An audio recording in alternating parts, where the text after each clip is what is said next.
नमस्कार, मैं doctor Rajat Jangid, professor, Mahatma Gandhi hospital, department of orthopaedics, Jaipur. दोस्तों, हमारे डिपार्टमेंट ऑफ ऑर्थोपेडिक्स में स्पोर्ट्स मेडिसिन की सेवाएं भी दी जाती है और मैं एक स्पोर्ट्स मेडिसिन एक्सपर्ट के रूप में यहाँ पिछले 10 साल से कार्य कर रहा हूँ। तो दोस्तों, आज की वीडियो में मैं आपको जानकारी दूंगा कि स्पोर्ट्स इंजरी क्या होती है और स्पोर्ट्स इंजरी से कैसे बचा जा सकता है। स्पोर्ट्स इंजरी का मतलब दोस्तों होता है कोई भी इंजरी जो कोई स्पोर्टिंग एक्टिविटी या कोई एक्सरसाइज या इस तरह की कोई फिजिकल एक्टिविटी आप करते हैं उसमें आपको कोई भी इंजरी होती है तो उसको स्पोर्ट्स इंजरी कहते हैं। तो ये स्पोर्ट्स इंजरी है वो दो तरीके से हो सकती है आपको। एक तो होती है एक्यूट स्पोर्ट्स इंजरी, जिसमें जैसे आपको खेलते टाइम पे कोई चोट लग गई तो आपको कारण दिख जाता है कि भाई आप गिरे और आपको चोट लग गई, तो वो एक तरह से एक्यूट स्पोर्ट्स इंजरी है। एक कुछ क्रोनिक स्पोर्ट्स इंजरी होती है जिसमें आपको सामने से कोई कारण नज़र नहीं आता, जैसे कोई एथलीट है वो डाइट प्रॉपर नहीं ले रहा या वो बहुत ओवर एक्टिविटी कर रहा है, जितनी उसकी क्षमता है उससे ज़्यादा वो एक्टिविटी कर रहा है, तो उसमें कुछ ओवर यूज इंजरीज होती है, जैसे स्ट्रेस फ्रैक्चर्स होते हैं। तो इस तरह की क्रोनिक इंजरीज होती है। ये दो तरह की इंजरी नॉर्मली स्पोर्ट्स इंजरी के लिए हो सकती है। तो नॉर्मली जो कारण स्पोर्ट्स इंजरी के अगर अपन देखें तो इसमें नॉर्मली ये होता है कि या तो आप प्रॉपर तरीके से ट्रेंड नहीं है उस खेल के लिए, या उसके जो रूल रेगुलेशन है या कोई सेफ्टी उपकरण है वो आप प्रॉपर तरीके से यूज़ नहीं करते हैं, या आप ट्रेनिंग तो कर रहे हैं लेकिन ट्रेनिंग में बहुत ज़्यादा एग्जर्शन कर रहे हैं, जैसे ओवर ट्रेनिंग कर रहे हैं, तो उसमें स्ट्रेस इंजरी ज़्यादा लोड पड़ने से आपकी स्ट्रेस इंजरी में बोन में इंजरी या मसल में इंजरी इस तरह की कोई इंजरी हो सकती है। या फिर आपकी डाइट है वो प्रॉपर नहीं है, या आपको प्रॉपर कोचेज उपलब्ध नहीं है जिससे आप ट्रेनिंग है वो प्रॉपर तरीके से नहीं कर पाते, तो इसमें भी आपके इंजरी के चांसेस हैं वो बढ़ जाते हैं। ये कुछ कारण हैं जिससे स्पोर्ट्स इंजरी हो सकती है। तो अगर आपको स्पोर्ट्स इंजरी कोई हो गई है, जैसे आप खेल रहे हैं और आपको पैर में चोट लग गई, आपका टखना मुड़ गया, घुटने में कोई चोट आ गई, कंधे में चोट आ गई, तो नॉर्मली जो स्पोर्ट्स इंजरी होती है वो कॉमनली अगर अपन देखें तो मोस्ट कॉमन जो जोड़ इन्वॉल्व होता है वो घुटने का जोड़ इन्वॉल्व होता है, और इसके बाद में कंधे का जोड़ या टखने का जोड़ ये मोस्ट कॉमनली इन्वॉल्व होता है।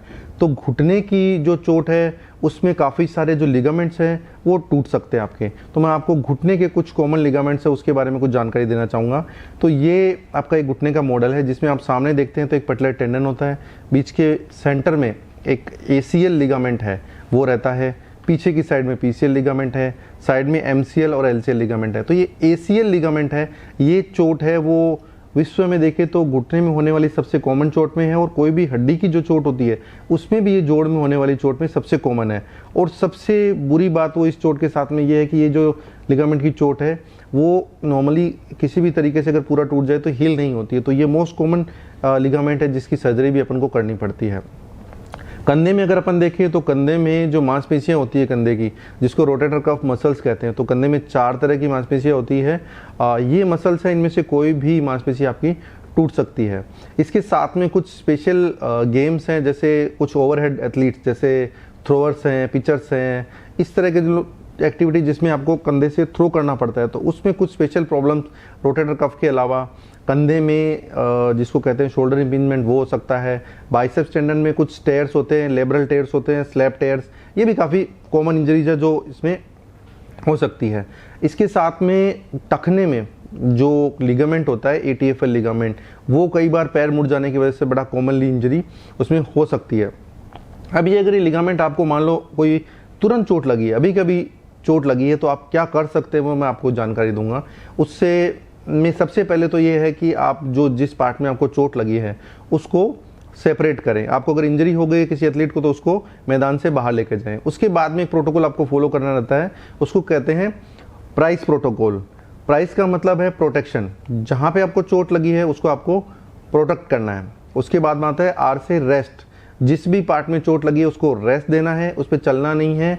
उसके ऊपर में आपको जैसे मान लो पैर में चोट लगी तो आपको रनिंग नहीं करनी, हाथ में चोट लगी तो हाथ को इस तरीके से आप प्रोटेक्ट करके चलेंगे। इसके बाद में आता है आई से आइस। तो जिस भी पार्ट में चोट लगी है उसमें डेफिनेटली आप देखेंगे कि सूजन आ जाती है, तो सूजन में से बचाव के लिए आपको उसके ऊपर में बर्फ़ का सेक करना है। दिन में 2-3-4 बार आप उसमें आइस कर सकते हैं। इसके बाद में आता है कंप्रेशन, मतलब आपको उस पार्ट पे हल्के हाथ से क्रैप बैंडेज बांधनी है जिससे उस पार्ट में और सूजन ना आए, और अगर आई है तो वो सूजन कम हो जाए। ये क्रैप बैंडेज आपको डे टाइम में पहननी होती है, रात के टाइम में खोल देनी होती है। और इसके बाद में बहुत ज़रूरी है वो है एलिवेशन।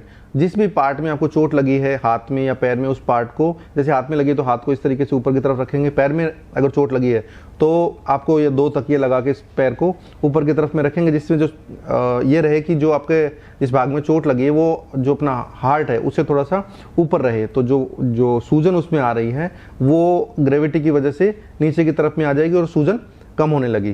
तो दोस्तों ये प्राइस प्रोटोकॉल फॉलो करके आप अपनी जो इंजरी है उसको बढ़ने से रोक सकते हैं और कुछ हद तक उसको ठीक करने में भी आपको मदद मिलती है। डेफिनेटली ये सलाह देना चाहूँगा कि पूरा ट्रीटमेंट स्वयं नहीं करें। जैसे आपको चोट लगी तो एक एक्सपर्ट की सलाह लें, वो इसके हिसाब से हो सकता है। एक्सपर्ट जो मैंने आपको बेसिक चीज़ें बताई वो आपको फॉलो करनी है। एक्सपर्ट इसके बाद में हो सकता है वो आपके एक्सरे कराए, MRI कराए या आपको इससे भी फर्दर आगे ट्रीटमेंट एडवाइस करे, पर ये एक बेसिक ट्रीटमेंट था जो आप कर सकते हैं। इसके अलावा जैसे जो क्रोनिक इंजरी है, जैसे मैंने आपको बताया कि जो चीज़ में आपको कारण प्रत्यक्ष रूप से नहीं दिखता तो उसमें इलाज से ज़्यादा ज़रूरी है बचाव। तो स्पोर्ट्स इंजरी के प्रिवेंशन के लिए ज़रूरी है कि आप सबसे पहले तो जब भी गेम के लिए अपना स्टार्ट करते हैं तो सबसे पहले ज़रूरी है कि आप प्रॉपर वार्म अप करें। वार्म अप में जनरल वार्म अप, और जैसे मान लो स्पेसिफिक आप कोई पार्ट का एक्सरसाइज करते हैं, कोई आपका गेम स्पोर्ट्स पर्टिकुलर है तो उस पर्टिकुलर पार्ट का वार्म अप, तो general warm up, specific warm up. उसके बाद में ज़रूरी है स्ट्रेचिंग। स्ट्रेचिंग में पूरी बॉडी की स्ट्रेचिंग, फिर अकॉर्डिंग टू योर स्पोर्ट उसकी भी उस पार्ट की भी स्ट्रेचिंग। स्ट्रेचिंग और वार्म अप से आपकी मसल की फ्लेक्सिबिलिटी अच्छी रहेगी, मसल की पावर अच्छी रहेगी, आपकी कोर स्ट्रेंथ अच्छी रहेगी, तो इससे आपकी इंजरी की चांसेस कम हो जाएगी।